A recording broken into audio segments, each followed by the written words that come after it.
So Nate, for you, what's been some of the changes just for you personally and professionally since all this has taken off with HULU?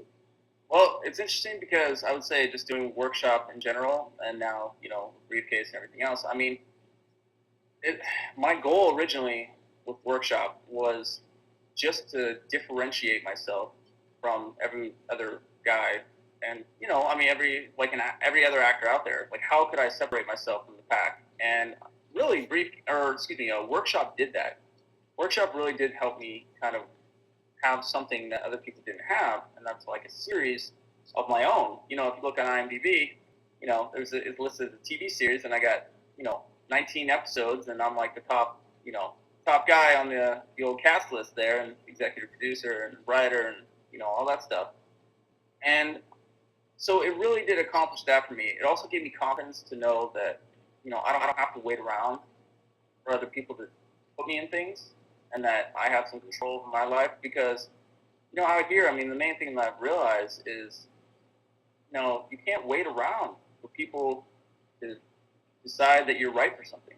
Like people, and I've been on the other side of it now a lot. I've done a lot of castings for different projects. I've produced several plays. I've produced Workshop 2 seasons. There's 180 co-star and guest star roles in those 2 seasons of Workshop. Like Generation U, Briefcase, other projects that I've helped other people out with. And it's nothing personal a lot of times with the casting. I mean, the casting really is what you're right for. If you're right for the role or you're not. And you may be the greatest actor in the world, and you may be really great for a part, but then someone comes in who, for whatever reason, just is a little more so. And so it really taught me that, and to just not take everything personally out here, and just keep moving forward.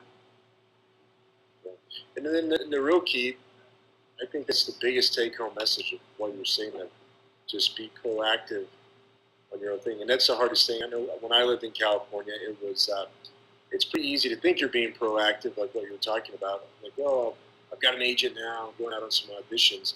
But it's really creating your community and getting in with people that are very like-minded and working to really kind of create your own stuff and to really take more control of what you're doing. Because just like what you said, there's so many other factors out there that you can't control in that auditioning process and in the casting process of these other projects. But if you're taking control of your own things and trying to create your own stuff, then you have the control of that. It's really empowering too. I mean, it really is to be able to, take control and do your own projects. And I mean, then if you have ideas or things that you feel like you're right for that maybe you're not getting cast in, then write them for yourself. I mean, you can write yourself anything, and you can produce. And I'm sure people who may watch this be like, well, I don't have the same kind of network that I don't have the same kind of network that you do, or I don't have friends who can do help me produce projects. Wrong. You'd be so surprised that people are in your circle of friends that you may not even realize can help you make it happen. I mean, Workshop Season 1 was a perfect example of that. I mean, I went into it really, I just produced a play, and that was the first thing I'd ever produced. And I really came into it just like, I have this idea for a show, let's write out some episodes, let's see how it goes, and then let's see if we can find someone who can, someone who can shoot it, and, all this stuff. And you'd be amazed that when you start putting it out there, and you're like, I have this thing, I want people to be involved on this level, this level, this level, how many people just come out of the woodwork and you can make it happen? I mean, period. Yeah, that's great. And you had never written anything before until Workshop, right? Never. I mean. So now, and don't get me wrong. How did that all come together? How did you know how to okay, I'm going to write this out, storyboard it, or had you studied anything at all on how to write, or you're just like, I'm just going to start writing? Well, it was kind of some stories here.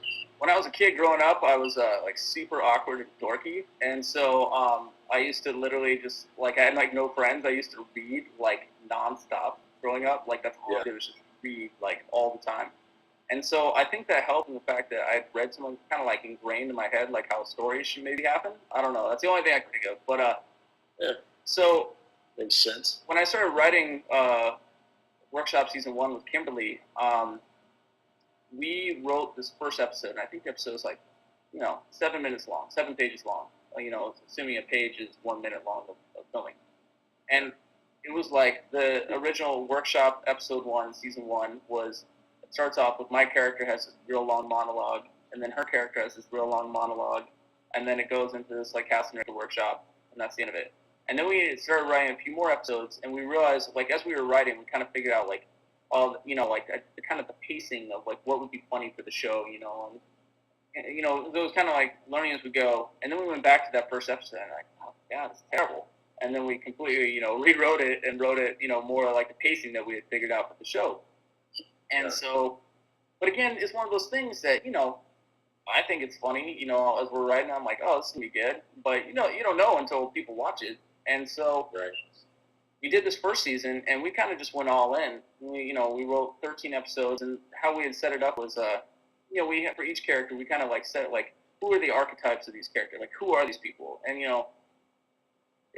some character, like, there's like one character in Workshop, this guy, Jonathan Schwartz, who plays character Matthew Cunningham, and he's supposed to be like a really talented actor who forces his ass and doesn't, try hard at all. And then, but, he still books things because he's such a good actor. You have Phil's character who plays Adam Saltaire, where he's like this, like, trying to be tough man-to-man, but he always gets typecast as, like, playing LGBT roles.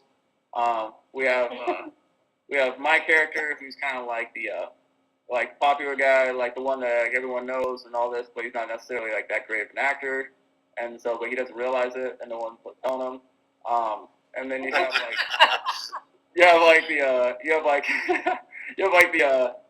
the female characters. You have Kimberly, who plays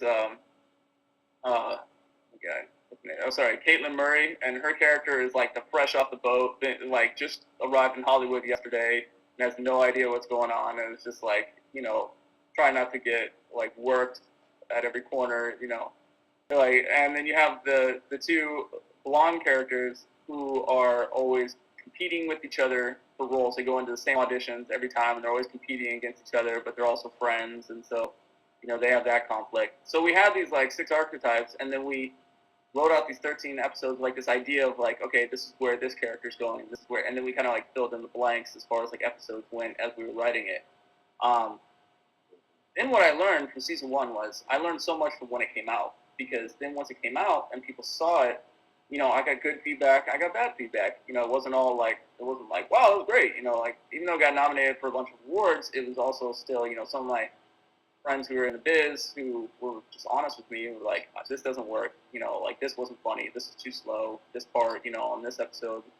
I was like, great. So when I wrote the second season, I sat down by myself in 2009 between Thanksgiving and Christmas, and I wrote out the second season of 13 episodes in 3 weeks. And I basically tried to incorporate everything I had learned from what people were telling me into a season 2. So if I hadn't done that season 1, season 2 would probably, wouldn't have ended up on HULU, because how would I have known going to season 1, like, what's going to work, what's not going to work? And so it was really, and then, so to follow up on that, Briefcase, which is my newest thing, is kind of like all the things that I learned from doing Workshop, as far as like, what, if I'm going to do another project that's going to go online, what's the right pacing, what is it that works, what's the length of something that'll really be effective, that hopefully people will want to watch, and won't, it's not too long. So like Briefcase, 5 minutes, 45 seconds, but a lot happens within that time. It's never slow, because that, I can't say enough. You can do a project, if your project is slow, people will be like, peace, and like turn it off and go watch something else.